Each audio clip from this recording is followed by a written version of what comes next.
Hello friends, welcome to Infinity IAS Academy. और आज हम कुछ न्यू टॉपिक्स डिस्कस करने वाले करंट अफेयर्स के। And the topics given are listed here. Without wasting time we start our today's first topic, and this is about National e Vidhan. First let us discuss the basics of e Vidhan. जैसा कि name से पता चलता है, ई विधान, विधान means Vidhan Parishad, assembly.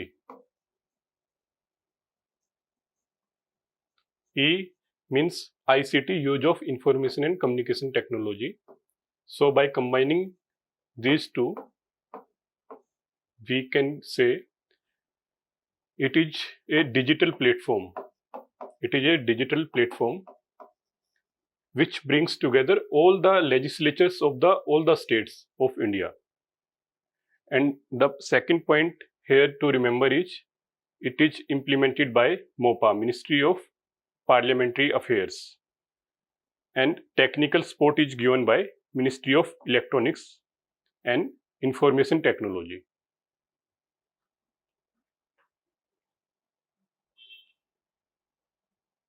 And the second topic is Periyar tiger reserve. ये अभी इसलिए न्यूज में है कि पेरियार टाइगर रिजर्व को बेस्ट मैनेज टाइगर रिजर्व बोला गया इंडिया में। बेस्ट मैनेज टाइगर रिजर्व ये केरला स्टेट में है।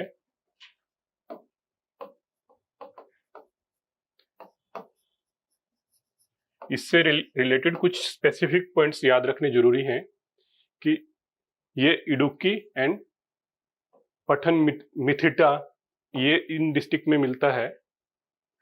पेरियार टाइगर रिजर्व यहाँ पे फैला हुआ है, ये इडुक्की एंड पठानमथिट्टा इन केरला। ये टाइगर रिजर्व बना था 1978 में। इस टाइगर रिजर्व का नाम ही यहाँ की रिवर से पड़ा है, जिसका नेम है पेरियार। यहाँ पे एक दूसरी रिवर भी मिलती है, मुलायर, मुलायर एंड पेरियार। जो मोस्ट इंपोर्टेंट पॉइंट है वो ये है कि यहाँ पे वहाँ की हिल्स के ऊपर भी क्वेश्चन आ सकता है कि कौन कौन सी हिल्स यहाँ पे है, कौन सी ट्राइब्स यहाँ पे है। तो ये 3 पॉइंट्स हैं हमारे। Fauna present are tiger, elephant, lion tailed macaque, Nilgiri tahr. Tribals present are Mannans, Paliyans and Malayarians, Mala Pandarams, यूरेलिस and यूलाडन्स। देखिए फ्रेंड्स, ये चीजें आपको बार बार पढ़ के याद करना पड़ेगा, क्योंकि यूपीएससी कंफ्यूज कर सकता है। कई बार क्वेश्चन आ सकता है मैच द फॉलोइंग्स। जैसे आज एक हम और हमने कवर किया था कोया ट्राइब्स। कोया ट्राइब्स एक फेस्टिवल सेलिब्रेट करते हैं जिसका नाम है मेद्रम जात्रा। It is celebrated in the state of Telangana. So likely they can give you table, tribe and the state. So in that case you must know the state in which the tribes are found. Similarly, we discussed about one Bhotiyaj, one Gujars. These are found in the Himalayan states like Uttarakhand, Himachal Pradesh and Jammu and Kashmir. So try to remember all these facts. With this, another fact here is Cardamom Hills and Pandalam Hills. These are found in the Periyar Tiger Reserve. And our next topic is Asiatic Lion. Asiatic lion इसलिए ज़्यादा important है कि अभी government ने Asiatic lion री introduction project एक start करना था, प्रपोज्ड है ऑलरेडी, बट वो स्टार्ट नहीं हो पा रहा है because of protest by the civil society groups और environmental groups. Why? They are saying it may destroy the biodiversity in another place as well, because they may not survive there and it is also very costly. What is the project? Asiatic Lion Reintroduction Project.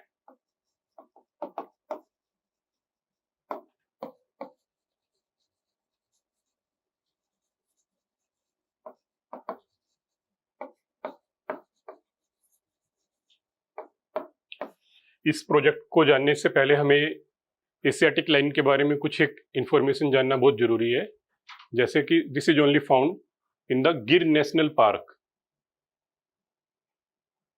not found in any other place, and Gir National Park is present in state of Gujarat.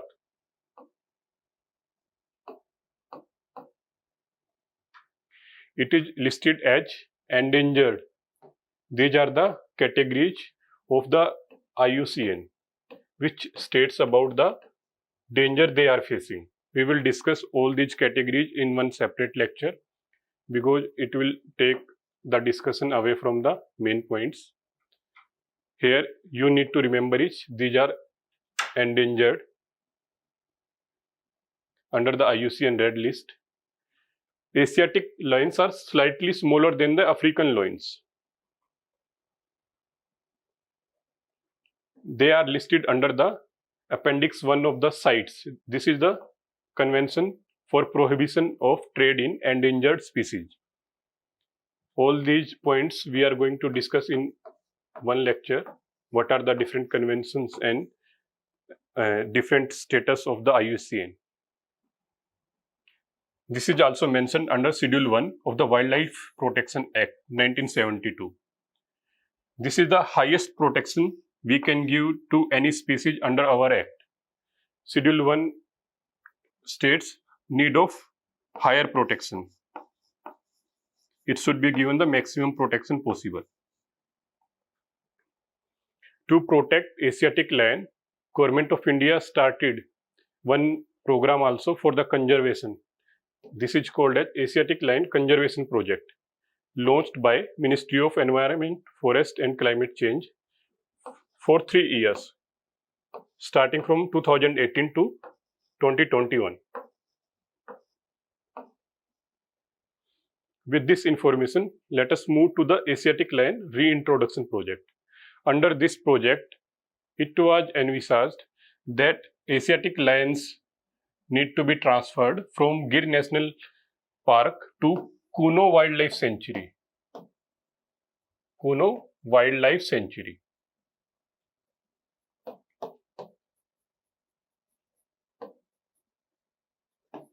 MP. This is present in the MP. Why? Because only population resides in this park, and it may be that because of some pandemic or some disease, the entire population may face a serious threat. It may get eliminated altogether. So to conserve it, government planned to reintroduce it in another space so that they may also multiply in that space, and even if something happens in one place, they can be protected in other place. With this, we move to our next topic, Project Arya.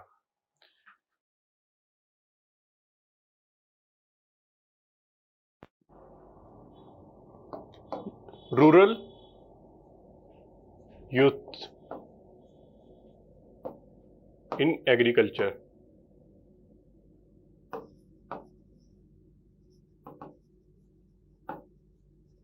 This is attracting and retaining. Attracting and retaining.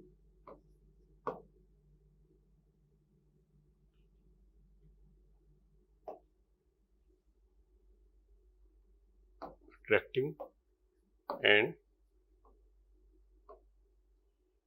retaining youth in agriculture. जैसा कि name से ही पूरा scheme explain हो रही है, ये rural youth को agriculture में रिटेन करने के लिए और अट्रैक्ट करने के लिए स्कीम है गवर्नमेंट की. ये इम्प्लीमेंट करी जा रही है आईकर के द्वारा, Indian council of agricultural research, through it's agricultural extension division. This project is to generate employment and ensure sustainable income and further develop agriculture and allied activities in rural areas.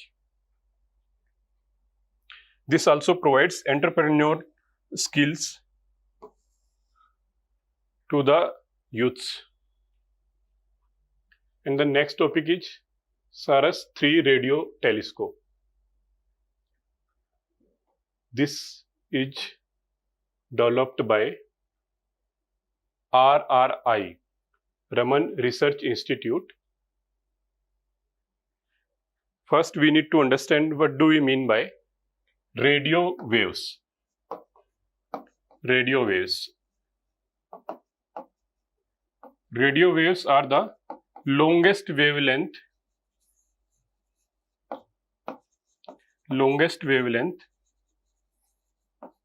waves of electromagnetic spectrum.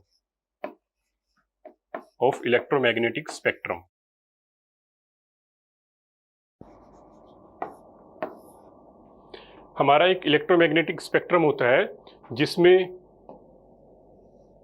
Different wavelength की raise को हम arrange करते हैं. Cosmic rays, gamma rays, X rays, UV rays, visible rays, IR rays. Similarly radio waves comes last. Radio waves की wavelength एक football से लेके और larger than our size of our Earth, एक प्लेनेट के साइज से भी बड़ी इनकी रेंज होती है. तो we know when wavelength increases, energy of the wave decreases. अगर एनर्जी कम होगी तो उस वेव को डिटेक्ट करना बहुत टफ होगा. इसीलिए रेडियो वेव्स को डिटेक्ट करना बहुत टफ होता है. तो कई बारी जो बैकग्राउंड में नॉइज होती है, जो पोल्यूशन कह सकते हैं उसको हम डिटेक्ट कर लेते हैं और उसको ऐसा कहते हैं कि ये रेडियो वेव्स है. ऐसा ही एक प्रोग्राम में हुआ. वो प्रोग्राम था edges experiment of the US. इस प्रोग्राम में ये बात कही गई थी कि एक कॉस्मिक डान के टाइम पे कुछ रेडियो वेव्स रिलीज हुई थी. कॉस्मिक डान क्या होता है? This is the time period which extends from 50 million years to 1 billion years after the Big Bang. During this time period, first stars, black holes, and galaxies in the universe get formed. Because of this formation, some waves get released in the universe, and nature of these waves were the radio waves. When these radio waves released into the universe, they are now moving in the space. To detect these waves, we require radio telescope. But it should be very sensitive, it should be very efficient, so that radio waves, whatever it will detect, they will be precisely radio waves in nature. What happened in this experiment? They detected radio waves, but they were actually not radio waves in nature. It was contradicted, it was cleared by our scientists from the Raman Research Institute in the recent study. They said the radio waves detected by Aegis experiment are not radio waves truly by nature. So this is the whole story. That's why it becomes very important. SARAS 3 radio telescope. This telescope aims to design, build and deploy in India a precision radio telescope to detect extremely faint radio wave signals. What would be the benefit to detect very faint radio waves? Because by detecting very faint radio waves, we can explore what happened during Big Bang and during stars formation in the past. That's why this becomes very important. Our next topic is PM गति शक्ति. ये programme है जिसके तहत 16 ministries एक साथ coordinate करेंगी. किस लिए? कि कोई भी इंफ्रास्ट्रक्चर प्रोजेक्ट है उसको स्पीडली इंप्लीमेंट किया जा सके ग्राउंड लेवल पे. क्योंकि हमारे इंफ्रास्ट्रक्चर प्रोजेक्ट्स काफ़ी लंबे टाइम तक कंप्लीट नहीं हो पाते हैं. उसको स्पीड अप करने के लिए ये एक नया प्रोजेक्ट, नई स्कीम लेके आई है हमारी गवर्नमेंट ऑफ इंडिया, जिसमें 16 मिनिस्ट्रीज कोऑर्डिनेट करेंगी. बेसिकली ये एक डिजिटल प्लेटफॉर्म है जहां पे ये मिनिस्ट्रीज कोऑर्डिनेट करके उसको फास्ट ट्रैक कर सकते हैं किसी भी इंफ्रास्ट्रक्चर प्रोजेक्ट को। इससे होगा क्या, बेनिफिट ये होगा कि जल्दी इंप्लीमेंटेशन से जो हमारी सबसे ज्यादा टाइम लग रहा है किसी भी प्रोजेक्ट को पूरा करने के लिए, और जो हमारी लॉजिस्टिक कॉस्ट है वो भी काफी ज्यादा है, जिसको डिक्रीज करने के लिए हमें इंफ्रास्ट्रक्चर पे ध्यान देने की जरूरत है। ये काफी मिनिस्ट्रीज के प्रोजेक्ट को इसके तहत देखा जाएगा, जिसमें से कुछ एक मेजर प्रोजेक्ट्स हैं Sagarmala, Bharatmala. Sagarmala we already discussed in our previous class. Bharatmala is regarding road connectivity.